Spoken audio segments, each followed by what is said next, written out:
I was about to announce my pregnancy at my 30th birthday. Then I found the paternity test in my husband's jacket. I made the announcement anyway. I found the paternity test results in my husband's jacket pocket 2 hours before my 30th birthday party. And instead of crying, I smiled. Not because I wasn't devastated. I was. But because in that moment, holding that crumpled piece of paper with another woman's name on it, everything suddenly made sense.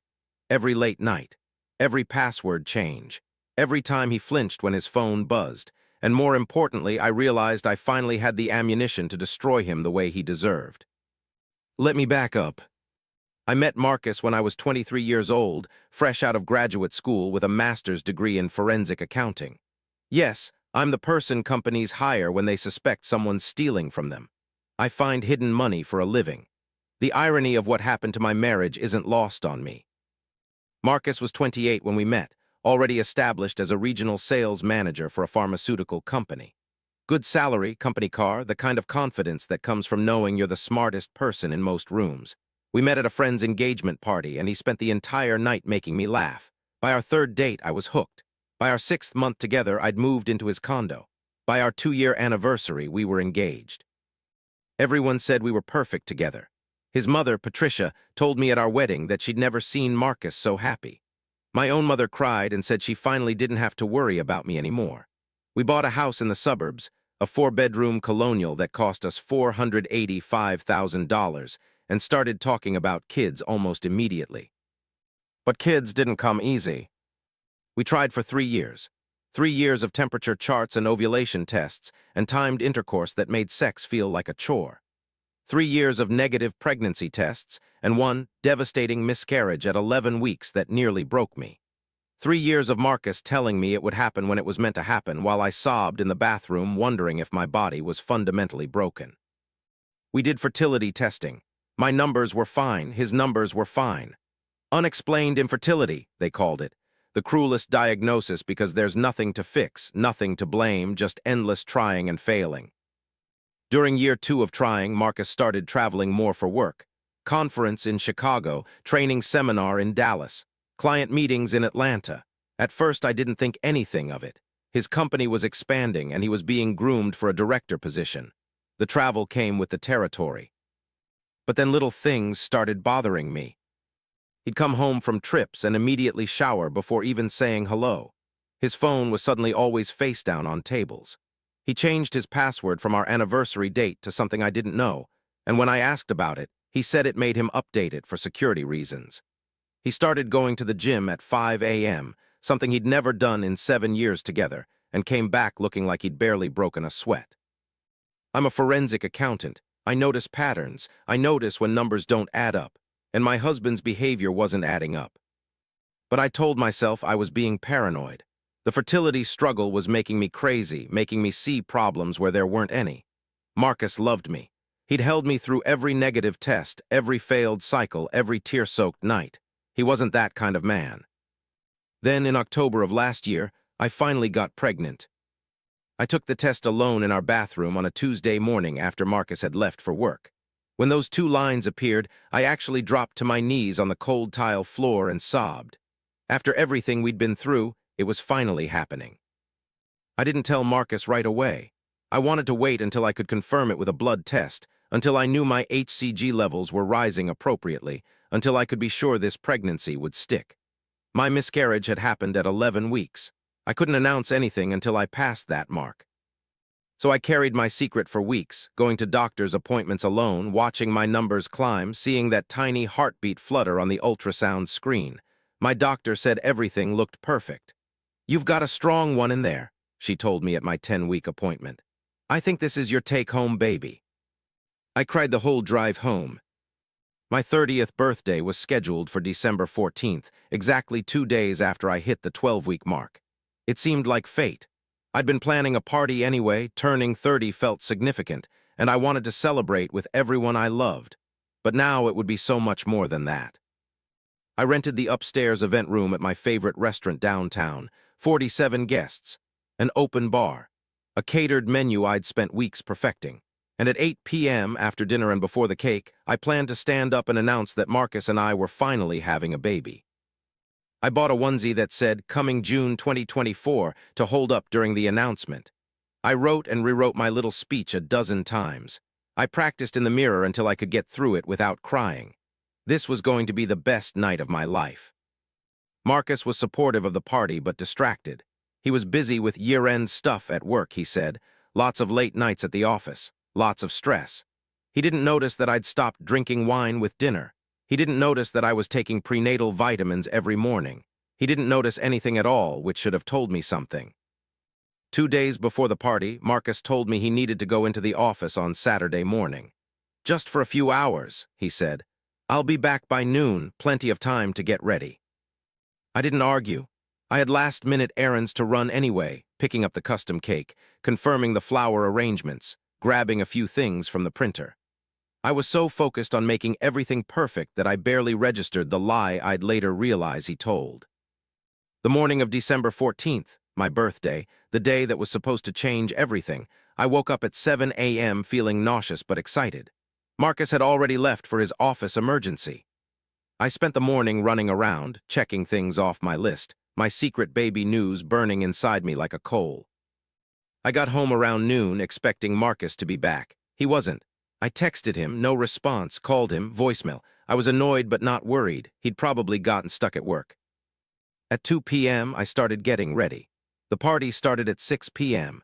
I had 4 hours to transform myself into a radiant 30-year-old pregnant woman about to share the happiest news of her life. I took a long shower, did my hair in loose waves, started on my makeup. Marcus walked in at 3:15. "Sorry I'm late," he said, barely glancing at me as he walked into the bedroom. "Traffic was insane." "It's fine," I said. "You've got time to shower and change." He grunted something and disappeared into the bathroom. I heard the water running. I went back to doing my makeup, already rehearsing my announcement speech in my head. And then I saw his jacket. He'd tossed it on the bed when he walked in, his favorite navy blazer that he wore to work conferences. Something white was sticking out of the pocket, a corner of paper. I don't know why I reached for it. Instinct, maybe, or maybe some part of me already knew. Some part of me had been waiting for this moment for years, collecting evidence I'd refused to examine.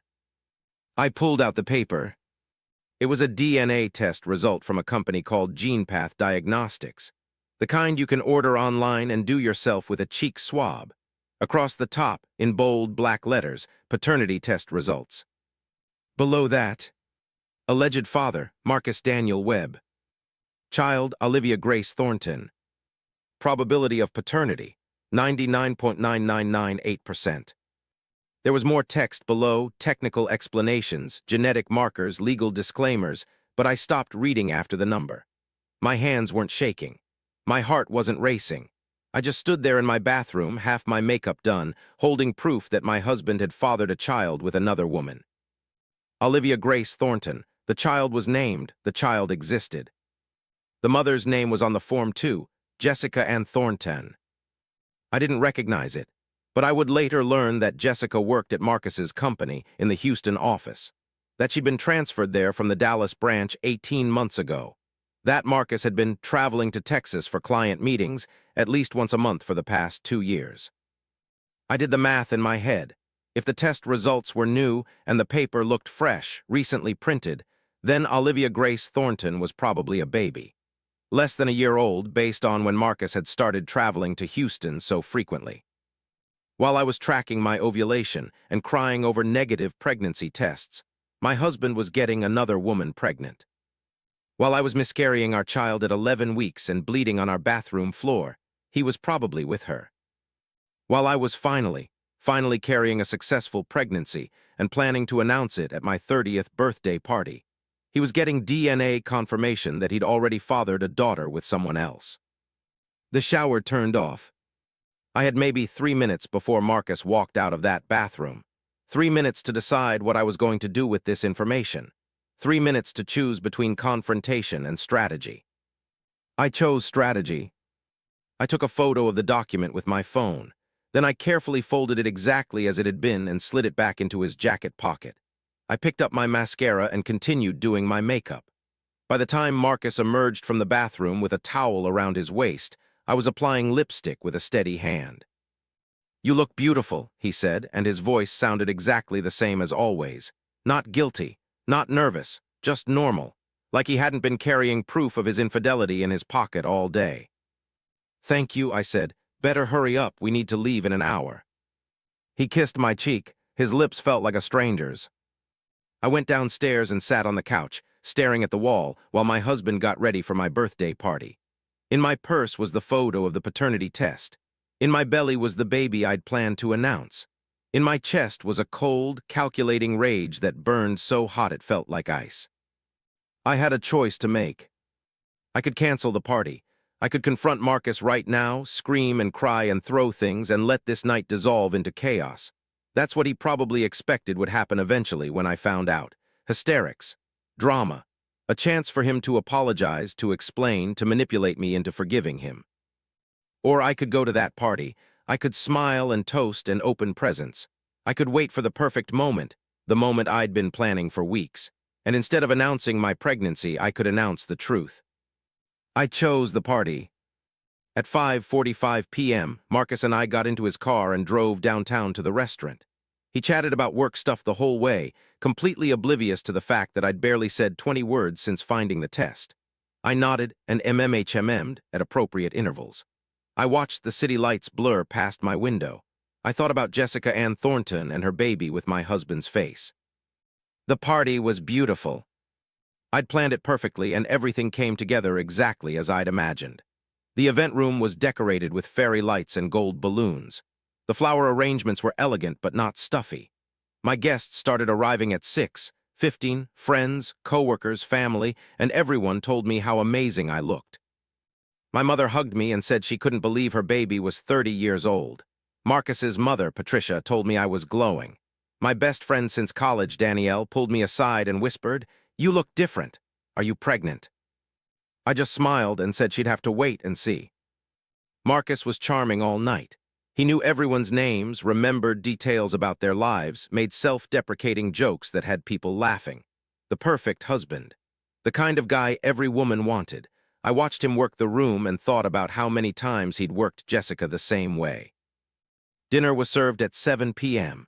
Prime rib and salmon and roasted vegetables, everything I'd requested. People gave toasts. My father told a story about me as a kid that made everyone laugh. My brother raised a glass to 30 more years of my annoying little sister. Marcus stood up and talked about how lucky he was to be married to me, and I watched every face in the room smile at him with admiration and envy. I felt nothing. At 7:45 p.m., the cake was brought out. 30 candles, white frosting, "Happy Birthday, Hannah" in gold script. Everyone sang. I made a wish not for my marriage, not for Marcus, just for my baby to be healthy, and blew out the candles. The cake was cut and served, coffee was poured, and then it was time for my announcement. I had adjusted my plan, of course. The original speech was useless now, but I'd spent the past several hours mentally preparing a new one. I stood up from my chair and clinked my fork against my wine glass. The room fell silent. 47 faces turned toward me. My mother was already crying, probably assuming I was about to announce what she'd been praying for. "Thank you all so much for being here tonight," I said. My voice was calm and clear. Turning 30 feels like a milestone, and I wanted to celebrate it with the people who mean the most to me. Smiles all around. Marcus was beaming at me from across the table, his hand resting casually on his wine glass, no idea what was coming. "I actually had a special announcement planned for tonight," I continued. "Something I've been waiting to share for almost 3 months, something that means everything to me." My mother gasped and clutched my father's arm. Danielle was practically bouncing in her seat. Patricia was dabbing at her eyes. "But before I make that announcement, I need to share something else. Something I learned just a few hours ago." The energy in the room shifted. People exchanged confused glances. Marcus's smile faltered slightly. "Marcus," I said, turning to face him directly, "would you like to tell everyone about Jessica Thornton, or should I?" The color drained from his face. "What?" His voice came out strangled. "Hannah, what are you talking about?" "Jessica Thornton," I repeated. "Your colleague in the Houston office, the one you've been visiting once a month for the past 2 years, the one who had your baby 9 months ago." Complete silence. Someone dropped a fork. It clattered against a plate like a gunshot. I found the paternity test in your jacket this afternoon, I said. You're the father. 99.9998% probability. That's about as certain as DNA gets. Marcus stood up, nearly knocking over his chair. Hannah, let me explain. Explain what? I asked. That you've been lying to me for 2 years. That while I was crying myself to sleep over our fertility struggles, you were getting another woman pregnant. That while I miscarried our baby, you were probably in Texas with her. It's not what you think. It's exactly what I think. I pulled out my phone and showed the room the photo I'd taken. Anyone want to see proof? Nobody moved. Nobody spoke. They just stared at me, at Marcus, at the phone in my hand, like they were watching a car crash in slow motion. Patricia, Marcus's mother, was the first to break the silence. Marcus, is this true? He couldn't look at her. That told everyone everything they needed to know. Jesus Christ, my father muttered. My mother had her hand over her mouth, tears streaming down her face. Here's the really fun part, I continued. My voice was still calm. I'd spent 3 hours preparing for this. I wasn't going to lose control now. The announcement I had planned for tonight, I was going to tell you all that I'm pregnant, 12 weeks, due in June. Gasps, Danielle burst into tears. My brother looked like he wanted to murder Marcus. So now Marcus has 2 babies on the way, I said. One with his wife, one with his mistress, quite the accomplishment. Marcus was sweating now, actually sweating, beads of it rolling down his temples. Hannah, please, can we go somewhere private? No, we cannot. I turned back to the room. I wanted you all to know the truth about who Marcus really is, about what he's been doing while pretending to be the perfect husband. I won't be hiding his secrets anymore. I sat back down, took a sip of water, and waited. The explosion happened in stages. Patricia stood up and walked toward Marcus. For a moment, I thought she was going to comfort him. Instead, she slapped him across the face so hard the sound echoed off the walls. How dare you, she hissed. How dare you do this to this woman after everything she's been through, after the miscarriage? How dare you? Marcus just stood there, his cheek reddening, not saying a word. My father came around the table and put himself between me and Marcus. I think you should leave, he said quietly. Dad. Now, son, before I do something I'll regret. Marcus looked around the room, searching for an ally, finding nothing but disgust and contempt on every face. Even his own college friends, the ones who'd been his groomsmen, were looking at him like they'd never seen him before. Hannah, please, he tried one more time. I love you, I made a mistake. A mistake is forgetting my birthday, I said. A mistake is not a 2-year affair and a secret child. Please leave. He left. The door closed behind him and the room exhaled. Then everyone started talking at once. My mother was hugging me. Danielle was crying. Patricia was apologizing profusely, promising she'd had no idea, swearing she would never speak to her son again. My brother was asking if I wanted him to handle Marcus, whatever that meant. I just sat there in the center of it all, feeling strangely peaceful. The party didn't end when Marcus left. Somehow, incredibly, it continued for another 2 hours. People rallied around me. They shared stories of their own divorces, their own betrayals, their own recoveries. They told me I was strong, that I was going to be okay, that I was going to be an amazing mother. My father quietly paid the restaurant bill and made sure everyone got home safely. My mother took me back to her house instead of my own. I slept in my childhood bedroom for the first time in 8 years, staring at the glow-in-the-dark stars I'd stuck on the ceiling as a teenager. The next morning, the real work began. I hired a divorce attorney before Marcus even woke up, a woman named Sandra Chen who specialized in high-asset divorces and had a reputation for being absolutely ruthless. I told her everything. She smiled when I showed her the photo of the paternity test. This is good, she said. He's been hiding assets and income to support this other child. We can nail him for that. See, here's the thing about being a forensic accountant. I know exactly where to look for hidden money. And over the next 3 weeks, while Marcus was calling and texting and showing up at my parents' house begging to talk, I was quietly documenting every financial crime he'd committed. The secret bank account in the Cayman Islands that he'd opened 2 years ago, found it. The cash withdrawals he'd been making every month, totaling over $94,000 that he told me were business expenses, documented. The apartment he was renting for Jessica in Houston, paying $2,400 a month with funds that should have been marital assets. Traced. The $45,000 engagement ring he'd apparently bought for Jessica. Yes, engagement ring. Turns out he was planning to divorce me eventually. That he'd hidden by listing it as a client gift on his expense reports. Uncovered. I presented all of this to Sandra. She presented it to the judge. Marcus's attorney tried to argue that I'd obtained the evidence illegally, but since everything I found was in joint accounts or company records, I had legal access to Marcus had foolishly made me an authorized user on his corporate card years ago. The judge allowed it. The divorce proceedings were ugly but short. Marcus tried to fight for shared custody of our unborn child, claiming he wanted to be involved as a father. I pointed out that he already had a child he'd hidden from me, which didn't exactly demonstrate stellar parenting instincts. The judge agreed. I was awarded full physical custody with Marcus getting supervised visitation rights.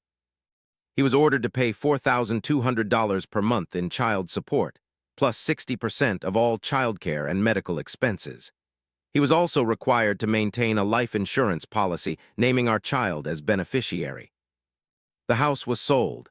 After the mortgage and fees, we split the proceeds, which would have been about $180,000 each, except that Marcus's hidden assets and unauthorized expenditures were factored into the division.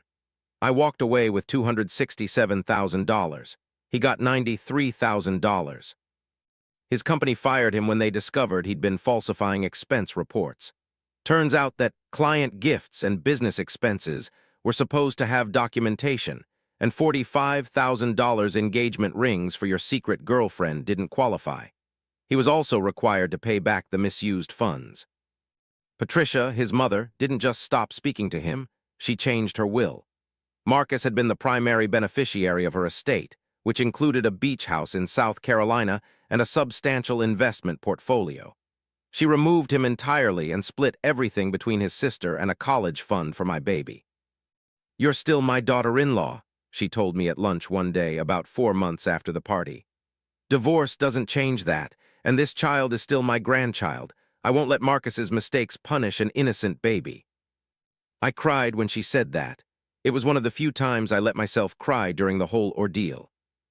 Jessica Thornton reached out to me once, about 6 weeks after the party. She sent me a message on Facebook. We weren't friends, but she found me anyway, apologizing and asking if we could talk. I agreed to meet her, not out of kindness but curiosity. I wanted to see the woman my husband had chosen over me. She was younger than me by 5 years and prettier in an obvious way, the kind of woman who photographs well but looks ordinary in person. We met at a coffee shop in neutral territory, and she spent the first 10 minutes crying. "He told me you were separated," she said. "He told me you'd been living apart for over a year and the divorce was almost finalized. I never would have." "I know," I said, and I did know.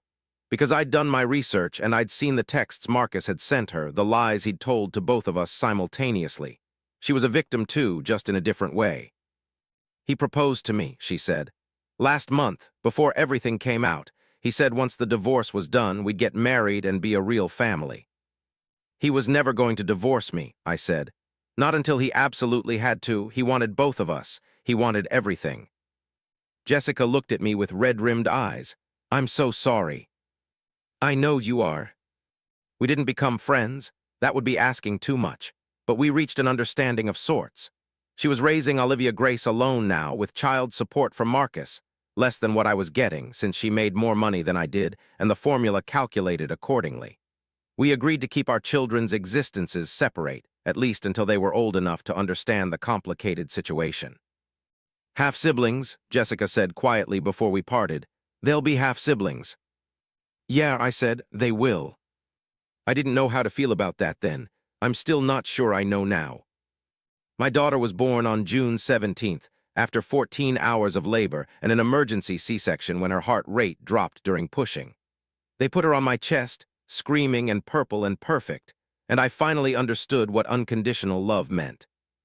I named her Elena Patricia, Elena after my grandmother, Patricia after the woman who'd become more of a mother to me than Marcus ever deserved. We call her Ellie. She has my eyes and my nose, but Marcus's dimples. Every time she smiles, I see a flash of him, and I have to remind myself that she is not her father, She is herself. She is innocent. She is mine. Marcus has seen her exactly 4 times in the 6 months since she was born. His supervised visits are stilted and awkward. He doesn't know how to hold her, doesn't know her favorite songs, doesn't know that she hates having her diaper changed but loves bath time. He's a stranger to his own daughter, and part of me thinks that's exactly what he deserves. But another part of me, a small, quiet part that I try not to listen to, feels sad for Ellie. She'll grow up knowing her father chose another family first. She'll have questions I won't be able to answer. She'll carry the weight of his choices without ever having made them herself. I think about that sometimes, late at night, when I'm feeding her in the dark and the house is silent. I think about the story I'll eventually have to tell her, and I wonder how much truth is too much truth for a child to bear. For now, she doesn't need to know. For now, she just needs to be loved. And she is. By me, by my parents, by Patricia, by Danielle, who's become her honorary aunt. She is surrounded by people who chose her, and maybe that will be enough to balance out the one person who didn't. I'm 30 years old. I'm divorced. I'm a single mother. None of this is what I planned when I woke up on the morning of my birthday party and started getting ready to announce my pregnancy. But standing in that restaurant, holding proof of my husband's betrayal, I made a choice. I chose to expose the truth instead of hiding it. I chose to let everyone see who Marcus really was. I chose myself and my baby over his comfort and his secrets. I don't regret it. The cold, calculating part of me that emerged that day, the part that took a photo and planned a revelation and delivered it with surgical precision, that part saved me. It gave me something to focus on besides the pain. It turned devastation into determination. Some people might say I was cruel to humiliate Marcus publicly. Some people might say I should have handled it privately, should have given him a chance to explain, should have protected him from his own choices. Those people can go to hell. Marcus made his decisions. He chose to cheat. He chose to lie. He chose to father a child with another woman while I was suffering through infertility. He chose to carry the paternity test results in his pocket on my birthday, probably planning to meet with a lawyer that weekend to discuss his options. I didn't create this situation. I just refused to let him control how it ended. My 30th birthday was supposed to be a celebration. In a way, it still was. It was the day I stopped being Marcus Webb's wife and started being Alina Patricia's mother. It was the day I took back my power and my future. It was the day I discovered something that changed everything, and changed it ultimately for the better. I never told anyone how calm I felt in those 3 minutes, standing in my bathroom with the paternity test in my hands. How clearly I saw the path forward, how easy the decision was. Because the truth is, some part of me had been waiting for this moment for years. Some part of me had always known Marcus was hiding something. Some part of me was almost relieved to finally have proof. And that part of me, the forensic accountant who follows patterns, the woman who refused to let lies stand, the mother who would burn the world down for her daughter, that part had been preparing for this fight my whole life. Marcus never stood a chance.